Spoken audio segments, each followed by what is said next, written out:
Hello friends, मेरे story channel पे आप सभी का स्वागत है। मेरी आज की कहानी में है साहब, मैं आपका सामान उठा लूँ क्या।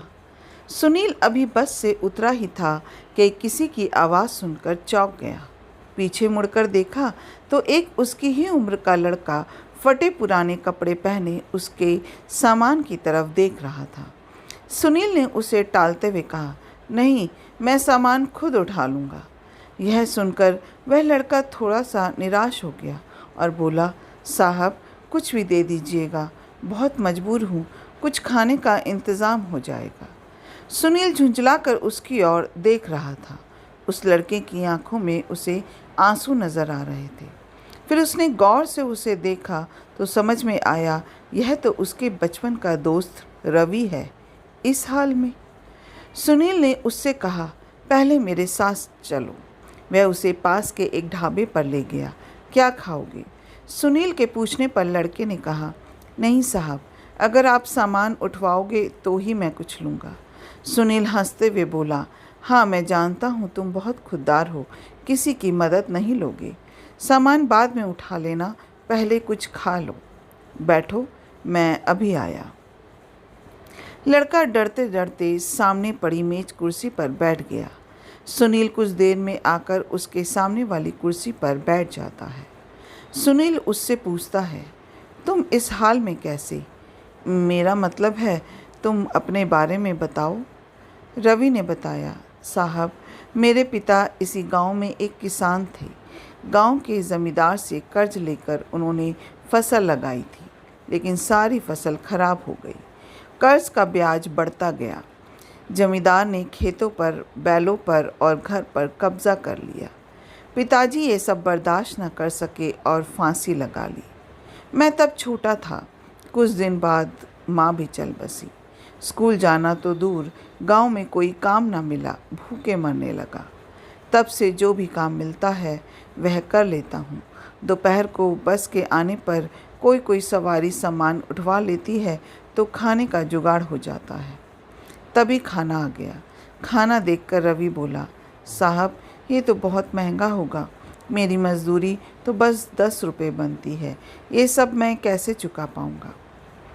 सुनील हंसते हुए बोला, अभी मैं आया हूँ, वापस भी जाऊँगा, तब मेरा सामान उठा लेना। सुनील उसे जानबूझकर अपनी पहचान नहीं बता रहा था। उसे पता था अगर उसने ऐसा किया तो रवि उससे मदद नहीं लेगा। रवि बहुत भूखा था, वह जल्दी जल्दी खाना खाने लगा। इधर सुनील कुछ देर के लिए पुराने दिनों में खो गया। उस समय दोनों एक ही स्कूल में पढ़ते थे, दोनों साथ खेलते थे। रवि पढ़ने में बहुत तेज था, उसमें और सुनील में हमेशा फर्स्ट आने की रेस लगी रहती थी। सुनील के पिता उसी स्कूल में अध्यापक थे। सुनील के पिता का ट्रांसफ़र हो गया तो सुनील स्कूल छोड़कर शहर चला गया। आज वह कॉलेज में पढ़ता है। छुट्टियों में गांव के पुराने दोस्तों से मिलने चला आया। वैसे उसके चाचा भी इसी गांव में रहते हैं। सुनील को यह उम्मीद बिल्कुल नहीं थी कि उसका दोस्त उसे इस हाल में मिलेगा। सुनील अपने ही ख्यालों में खोया हुआ था। तभी रवि ने उसे कहा, साहब मेरा खाना हो गया, चलिए आपका सामान उठा लेता हूँ। सुनील ने जवाब दिया, अभी चलते हैं, बैठो और कुछ अपने बारे में बताओ। अब कहाँ रहते हो और आगे क्या करोगे? रवि ने जवाब दिया, साहब क्या करेंगे मेरे बारे में जानकर? मेरे जैसे लोग ऐसे ही सड़क पर मजदूरी करते रहते हैं और एक दिन ऐसे ही मर जाते हैं। एक समय था, हमारे पास भी सब कुछ था। वो जो आपने सामने आप स्कूल देख रहे हैं, मैं वहाँ पढ़ा करता था। सुनील बोला, अब पढ़ने का मन नहीं करता? रवि बोला, साहब माता पिता का साया क्या होता है ये उनके जाने के बाद पता लगता है। मेरे पिता मुझे सरकारी अफसर बनाना चाहते थे। सुनील उसकी बातें गौर से सुन रहा था। रवि को एक पल के लिए भी यह एहसास नहीं हुआ कि यह तो उसका बिछड़ा हुआ दोस्त है, क्योंकि सुनील के नैन नक्श से लेकर उसका पहनावा सब बदल चुका था। रवि ने पूछा, साहब आप यहाँ किसके घर आए हैं? सुनील ने अपनी पहचान छिपाते हुए कहा, नहीं बस ऐसे ही गांव घूमने आया था। यहाँ कोई होटल मिल जाएगा रुकने के लिए?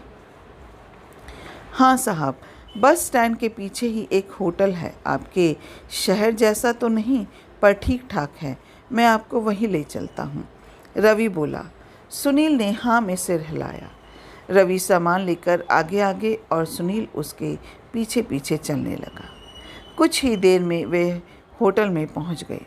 सुनील ने एक कमरा लिया। रवि उससे कहने लगा, साहब मैं चलता हूँ, जब आपको जाना हो बता देना, मैं आपका सामान लेने आ जाऊँगा। सुनील बोला, अरे रुको, ये कमरा मैंने 2 लोगों के लिए लिया है, तुम मेरे साथ रहोगे। रवि बोला, नहीं साहब, कहाँ मैं और कहाँ आप, वैसे भी मैं तो कहीं भी सो जाता हूँ। मेरा बिस्तर एक पेड़ के ऊपर रखा होता है, वहीं पेड़ के नीचे चबूतरे पर सो जाता हूँ। मुझे जाने दो साहब। सुनील बोला, मुझे तुमसे बहुत सी बातें करनी हैं। जब तक मैं यहाँ हूँ तुम मेरे साथ रहोगे। मैं यहाँ किसी को जानता नहीं हूँ, तुम मुझे पूरा गांव घुमाओगे। रवि कुछ नहीं बोला। कमरे में सामान रखने के बाद सुनील रवि को लेकर एक कपड़े की दुकान पर पहुँचा। उसे नए कपड़े दिलवाए, नए जूते दिलवाए, फिर उसे लेकर होटल पर आया। उसने रवि की ज़रूरत का हर सामान खरीदा और उससे कहा, तुम नहा कर ये कपड़े पहनो, मैं अभी आता हूँ। रवि को कुछ समझ नहीं आ रहा था। उसने नहा धोकर नए कपड़े पहने, अपने आप को शीशे में देख ही रहा था कि तभी सुनील आ गया। रवि अपने कपड़ों को देखकर रो रहा था। सुनील बोला, क्या हुआ, कपड़े अच्छे नहीं हैं? रवि बोला, नहीं साहब, माँ की याद आ गई। वो अपने हाथ से सिलकर कपड़े पहनाया करती थी। कल मैं आपको अपना घर दिखाऊंगा जो जमींदार ने हथिया लिया। सुनील उससे बैठकर बातें करने लगा। कितना कर्जा था तुम्हारा? रवि ने कहा, साहब सब मिलाकर 50-60 हज़ार था, अब तो 80-90 हज़ार हो गया होगा। काफ़ी देर इधर उधर की बातें करने के बाद दोनों सो गए। सुबह सुनील रवि को लेकर गांव घूमने गया। वहां रवि ने अपना घर दिखाया जो बंद था। फिर वह उस पेड़ के नीचे ले गया जहां कल तक वह सोता था। रवि बोला, साहब यह पेड़ ही मेरे माँ बाप है, मैं यहीं सोता हूँ। सुनील बोला, रवि मैंने तुमसे झूठ बोला था, मैं गांव घूमने नहीं, सिर्फ तुमसे मिलने आया था। यह सुनकर रवि चौंक गया। सुनील ने बताया, मैं तुम्हारे बचपन का दोस्त सुनील हूँ। यह सुनकर रवि गौर से सुनील के चेहरे को देखने लगा। उसे अब उसमें अपना दोस्त नज़र आने लगा। उसकी आंखों से टप टप आंसू बह रहे थे। साहब आप, वह कुछ बोलता इससे पहले सुनील ने कहा, साहब नहीं, सुनील तुम्हारा दोस्त। रवि कुछ बोल ना सका। वह बस एकटक सुनील को देखे जा रहा था। उसके अंदर का सैलाब अब उमड़ने लगा था। इतने सालों का दर्द उसकी आंखों से बह रहा था। आज उसका कोई अपना उससे मिलने आया था। इस बात पर अभी भी उसे विश्वास नहीं हो रहा था। सुनील ने उसे चुप कराया, फिर वह उसे लेकर अपने चाचा के घर आया। सुनील के चाचा सब पहले से जानते थे। सुनील ने उनसे कुछ बात की। सुनील के चाचा एक संपन्न किसान थे। उन्होंने अपने साथ कुछ और किसानों को इकट्ठा किया और जमींदार के घर पहुंच गए। सुनील के चाचा ने जमींदार से पूछा, इसके पिता पर कितना कर्ज है? जमींदार ने अकड़ कर कहा, कौन चुकाएगा? इसके पास तो फूटी कौड़ी नहीं है, नहीं तो इसका बाप फांसी नहीं झूलता। सब मिलाकर 1 लाख है। सुनील ने अपने चाचा को इशारा किया। उन्होंने बैग से 1 लाख रुपए निकालकर जमींदार के सामने रख दिए और कहा, इसके खेत, मकान और बैल अभी वापस चाहिए। जमींदार यह सब देखकर घबरा गया, लेकिन इतने लोगों के सामने कर भी क्या सकता था। घर की चाबी और कागज वापस कर दिए। बैल उसे घर भिजवा दिए। वहाँ से निकलकर सुनील बोला, चाचा जी मैं शहर पहुँचते ही आपके पैसे लौटा दूंगा। चाचा जी ने कहा, कोई बात नहीं बेटा, तुम बहुत नेक काम कर रहे हो। फिर उन्होंने और किसानों के सामने रवि से बोला, बेटा तुम्हें तुम्हारा सब कुछ वापस मिल गया, अब अपने खेतों पर खेती करो, हम सारे किसान तुम्हारा साथ देंगे। यह सुनकर सब किसान तैयार हो गए। हाँ बेटा, अब वो जमींदार तुम्हारी तरफ आंख भी नहीं उठा सकेगा। सुनील ने रवि को खेती करने के लिए 20,000 रुपये और दिलवा दिए। रवि उसके पैरों में गिर पड़ा। उसे उठाकर सुनील ने कहा, दोस्त, अब तुझे आगे निकल कर दिखाना है। अगली बार जब मैं गांव आऊं तो मेरा दोस्त मुझे खुशहाल मिलना चाहिए। यह कहकर सुनील ने रवि को गले लगा लिया। अगले दिन सुनील शहर चला गया।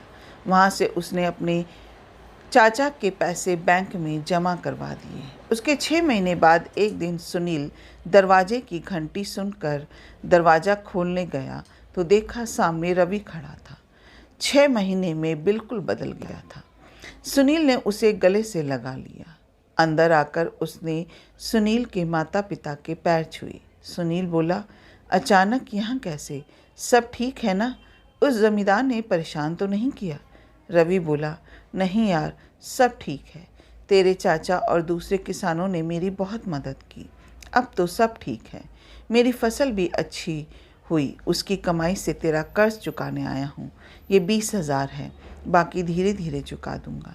सुनील बोला, तू मेरा भाई है, मैंने कोई कर्ज नहीं दिया था तुझे। तूने कैसे सोच लिया ये मैं नहीं ले सकता? लेकिन रवि जिद करने लगा। तब सुनील के पिता ने कहा, बेटा रख लो, ये इसकी खुददारी है। जो शिक्षा मैंने दी थी यह उसका ही पालन कर रहा है। सुनील पैसे रख लेता है। फिर रवि शर्माते हुए उसे अपनी शादी का कार्ड पकड़ा देता है। सुनील कहता है, अरे क्या तू शादी कर रहा है?